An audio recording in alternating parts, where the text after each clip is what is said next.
सीतारामचंद्राभ्याम नमः। श्रीमद् वाल्मीकि रामायण अयोध्या कांड 5वां सर्ग।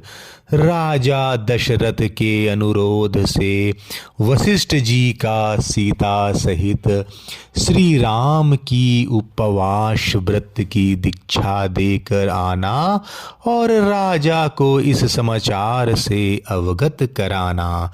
राजा का अंतःपुर में प्रवेश।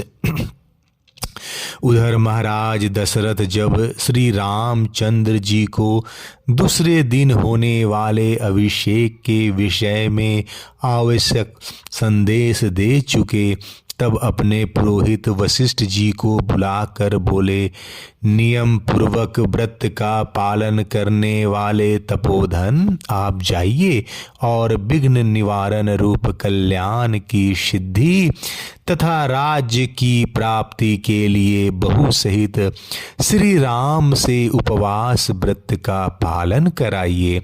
तब राजा से तथास्तु कहकर वेद वेता विद्वानों में श्रेष्ठ तथा उत्तम व्रतधारी स्वयं भगवान वशिष्ठ मंत्र वेता वीर श्री राम को उपवास व्रत की दीक्षा देने के लिए ब्राह्मण के चढ़ने योग्य जुते जुताए श्रेष्ठ रथ पर आरूढ़ हो श्री राम के महल की ओर चल दिए।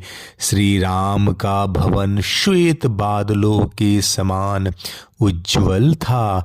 उसके पास पहुंचकर मुनिवर वशिष्ठ ने उसकी 3 द्योड़ियों में रथ के द्वारा ही प्रवेश किया। वहां पधारे हुए उन सम्मानीय महर्षि का सम्मान करने के लिए श्री रामचंद्र जी बड़ी उतावली के साथ वेग पूर्वक घर से बाहर निकले।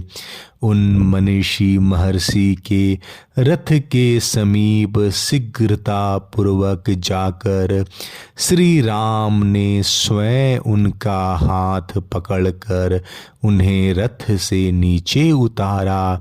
श्री राम के प्रिय वचन सुनने के योग्य थे।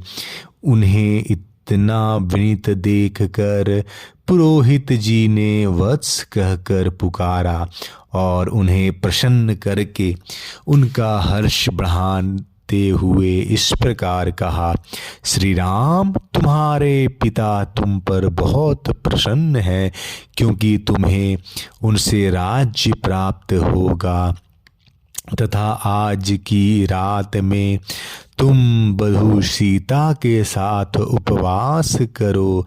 रघुनंदन, जैसे नहुष ने ययाति का अभिषेक किया था, उसी प्रकार तुम्हारे पिता महाराज दशरथ कल प्रातः काल बड़े प्रेम से तुम्हारा युवराज पद पर अभिषेक करेंगे।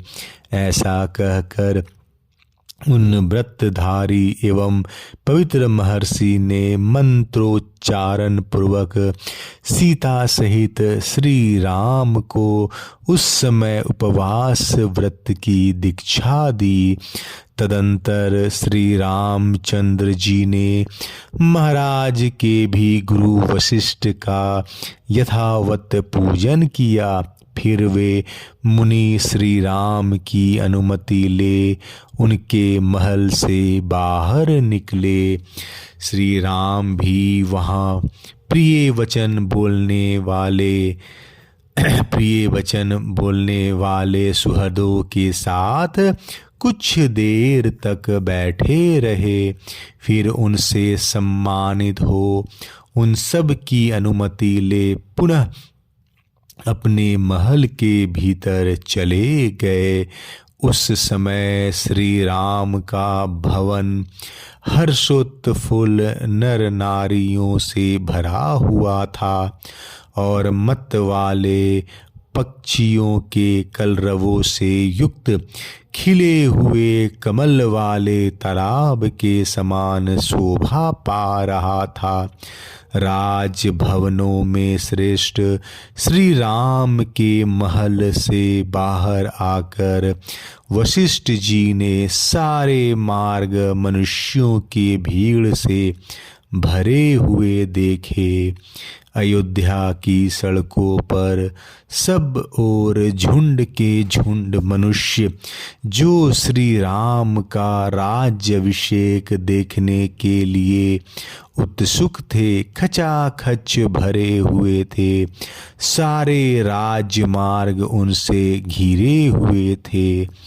जन समुदाय रूपी लहरों के परस्पर टकराने से उस समय जो हर्ष ध्वनि प्रकट होती थी उससे व्याप्त हुआ राजमार्ग का कोलाहल समुद्र की गर्जना की भांति सुनाई देता था।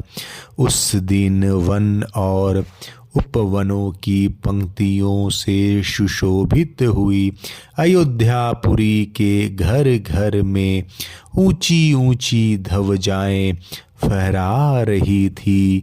वहाँ की सभी गलियों और सड़कों को झाड़ बुहार कर वहाँ छिड़काव किया गया था। स्त्रियों और बालकों सहित अयोध्यावासी जन समुदाय श्री राम के राज्याभिषेक को देखने की इच्छा से उस समय शीघ्र सूर्योदय होने की कामना कर रहा था। अयोध्या का वह महान उत्सव प्रजाओं के लिए अलंकार रूप और सब लोगों को आनंद को बढ़ाने वाला था। वहाँ के सभी मनुष्य उसे देखने के लिए उत्कंठित हो रहे थे। इस प्रकार मनुष्यों की भीड़ से भरे हुए राजमार्ग पर पहुंचकर पुरोहित जी उस जन समूह को एक ओर करते हुए धीरे धीरे राजमहल की ओर गए।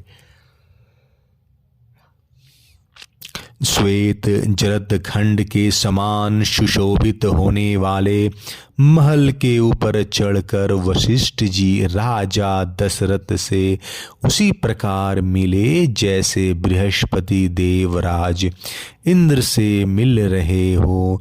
उन्हें आया देख राजा सिंहासन छोड़कर खड़े हो गए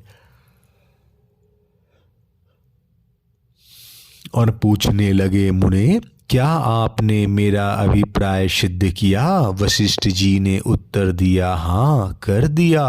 उनके साथ ही उस समय वहाँ बैठे हुए अन्य सभासद भी पुरोहित का सादर करते हुए अपने अपने आसनों से उठकर खड़े हो गए। तदंतर गुरु जी की आज्ञा ले राजा दशरथ ने उन जन समुदाय को विदा करके पर्वत की कंदरा में घुसने वाले सिंह के समान अपने अंतःपुर में प्रवेश किया। सुंदर वेशभूषा धारण करने वाली सुंदरियों से भरे हुए इंद्र सदन के समान उस मनोहर राज्य भवन को अपनी शोभा से प्रकाशित करते हुए राजा दशरथ ने उसके भीतर उसी प्रकार प्रवेश किया जैसे चंद्रमा ताराओं से भरे हुए आकाश में प्रदापन करते हैं। अयोध्या कांड 5वां सर्ग समाप्त। जय श्री राम।